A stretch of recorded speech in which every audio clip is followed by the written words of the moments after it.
As a climber जब आपकी journey start होती है तो it revolves around ticking off routes और climbing on those familiar areas. And it was no different for me. For many years I was doing just the same.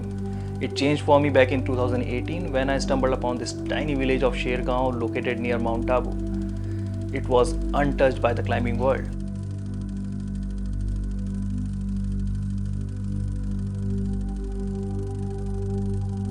And somehow it opens up a new horizon for me as an explorer, as an adventurer.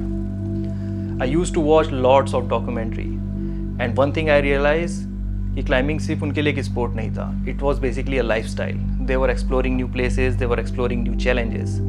And जो मेरे को वहाँ से inspiration मिला था, मुझे अभी feel हुआ कि वो एक सही डायरेक्शन में चैनल हो रहा था.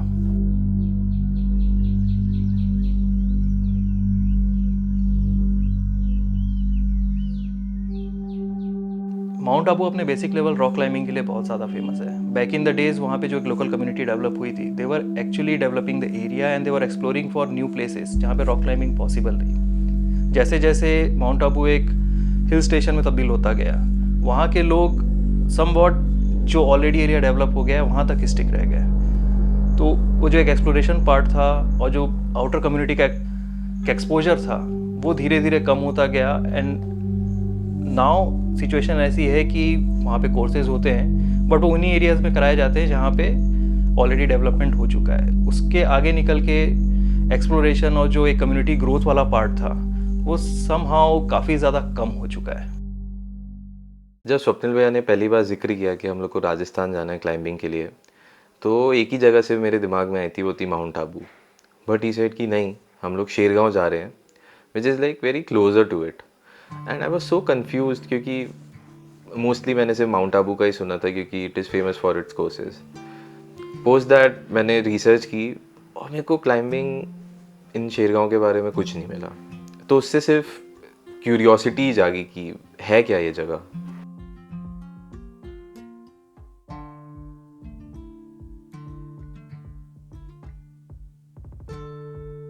The first phase of this whole project was to reach Ahmedabad क्योंकि हम तीनों लोग अलग अलग जगह पे थे.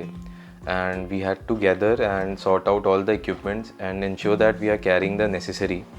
Then we took a car to Mount Abu क्योंकि अहमदाबाद से Mount Abu is just 5 to 6 hours away.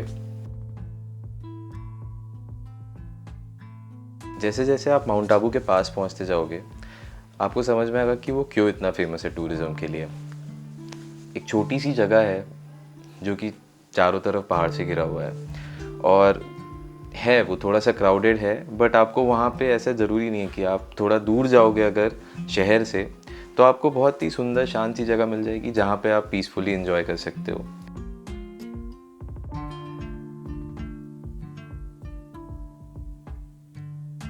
Mount Abu rock climbing के लिए मेरे लिए कोई नई जगह नहीं थी. बैक इन 2018 जब मैं नील और भरत के साथ वहाँ पे पहली बार गया था तो we actually had no idea कि वहाँ पे किस तरीके की हमको क्लाइंबिंग मिलेगी. So we were carrying lots and lots of equipment with us. धीरे धीरे till 2020 we gathered around like 5 to 10 climbers and we decided to cut down on few things which was not required over there, but still we were carrying a good amount of equipment with us. And this time हम लोग की team थोड़ी छोटी थी. हम लोग सिर्फ 3 ही लोग थे जिन्होंने डिसाइड किया कि इस बार हम लोग शेरगांव जाएंगे. And we are all coming from the different directions and none of us actually owned a crash pad. And mount Abu में there are no such rental equipment store. So we decided कि हम लोग माउंट आबू में ये crash pad बनवाएंगे. So for that we went to a local store जहाँ पे हमने फोम देखा, हमने एक सूटेबल कपड़ा खोजा एंड वी फाउंड अ दर्जी जो हम लोग को एक क्रैश पैड बना के दे सके. And we got it done, and yes, it was our first crash pad. Mount Abu में अभी भी कुछ लोग हैं, एक छोटी सी कम्युनिटी है जो आसपास एक्सप्लोर कर रही है. And we have kept enough time in our hand to see those places. Then we met Piyush जिसके साथ हमने पहले भी क्लाइंब किया था. तो ही also showed us 2 or 3 areas जहाँ पे वो यूजुअली सिर्फ आपको हैंडफुल ऑफ क्लाइंबर्स ही जाते हुए मिलेंगे. And with Piyush, when we went to Upper Kodra Dam and Salgaon, to those areas are really good. वहाँ पे जनरली थोड़ी सी टफ क्लाइंबिंग है but as mount Abu is famous for, वहाँ की रॉक थोड़ी सी चिपी है, so you have to be very precise with your climbing. The particular boulder I remember climbing in upper Khodra dam और समवेयर अराउंड 7A, एंड उसका जो hold है it has to be pulled on a certain direction. Basically I ended up breaking that major first hold जिसमें climbing का पूरा grade टिका हुआ था, and now that climb is rated like somewhere around 7B. Bharat told me that he has found some good areas, good boulders near Achalgarh as well. Achalgarh mein, what we have found, like there were very less amount of boulders, but those were like really cool ones to climb on. वहाँ पे एक particular boulder है अचलगढ़ में, भरत का जो घर है उसी के प्रीमाइसेस में है. We named it jacuzzi. It's a really really beautiful boulder, और we cleaned it up a little bit, and we I think opened somewhere around 2 to 3 climbs.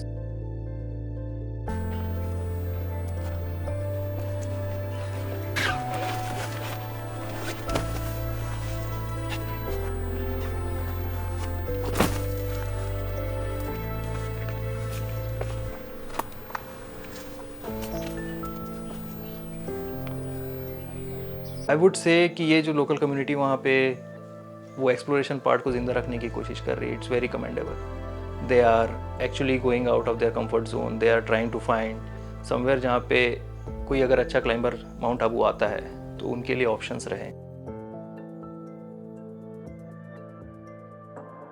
3-4 दिन जो हम लोगों ने माउंट आबू में एक्सप्लोर किया, वहाँ पे स्वप्निल भैया, भरत या पीयूष, ये तीनों लोग इतनी बार शेरगांव का बोल चुके थे कि मेरे अंदर एक बहुत ही ज़्यादा एक्साइटमेंट थी कि अब शेरगांव जाना है, शेरगांव जाना है.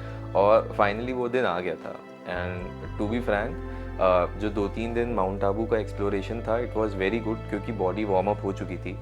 और शेरगांव का ट्रैक ऐसे सुनने में तो बहुत छोटा सा लगता है. It is 14.5 kilometres long, but it is very tedious. Since Shergaon is in a wild life sanctuary, तो आपको प्रॉपर परमिशन लगती है, आपको एक गाइड लेके चलना पड़ता है, आपको वहाँ जाके रहने के लिए अपना पूरा राशन लेके चलना है, और बाकी तो आपके क्लाइंबिंग इक्विपमेंट्स हैं ही. Even though Shergaon is located at an altitude of 1700 metres और यहाँ का वेदर कूल एंड कम्फी ही रहता है year round, but during monsoon and summer time it's very tough even to reach here and even to climb. I would say ideally you get 4 to 5 months of window जहाँ पे rock completely dry out हो चुकी रहती है. You get good friction, and the best part is you don't even have to hide from the sun during the daytime. Bouldering in general is considered as a take it easy sport. आप एक दिन का सामान लेते हैं. Bouldering areas are well connected with the roads. You don't have to walk that much. After climbing the whole day, you just go back to your home and sleep on that comfortable bed. But climbing in Shergaon, it's little different. You can term it as like a alpine style bouldering.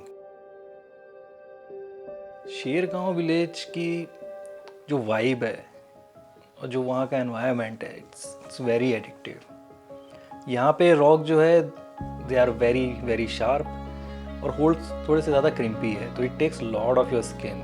For me I would say ये जगह it requires you basically using a correct technique rather than your raw strength. You can be a good climber, but you may find yourself struggling on a 6A slope. So you have to be fully committed to the climb. You have to put your mind into it and somehow you have to make it work. You can find good crimps, good jerks, good sloper, a good balancing climb. So basically you have like a complete buffet. You can choose what you really want to climb on.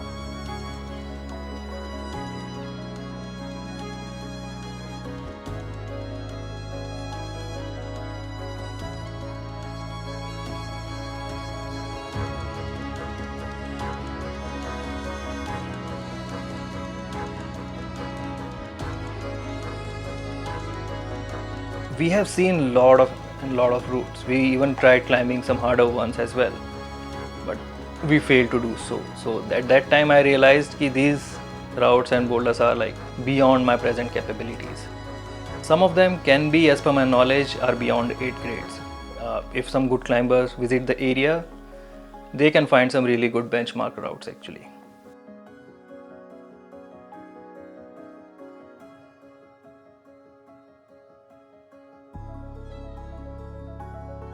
Shergaon एक बहुत छोटी सी जगह है, वहाँ पे hardly 8 से 9 mud houses हैं। Since वहाँ हम पहले जाते रहे हैं तो वहाँ पे एक फैमिली है जो हमें होस्ट करती है, और ओवरऑल वहाँ के लोग बहुत ही मिलनसार है। If you are walking around they will meet you very nicely and they will definitely ask you for a cup of T.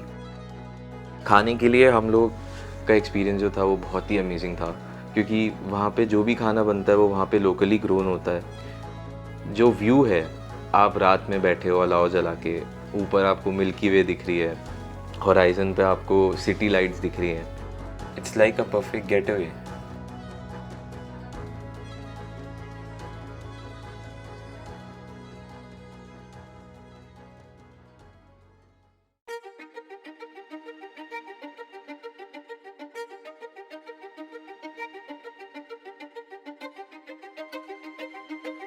This place is truly special for its beauty and views, but the approach here is tough. It's like a mini expedition in itself, which requires you to be fully stoked. You might not get it at first, but this place has a way of working its magic on you. You could spend a day or a lifetime, but still not be able to climb everything.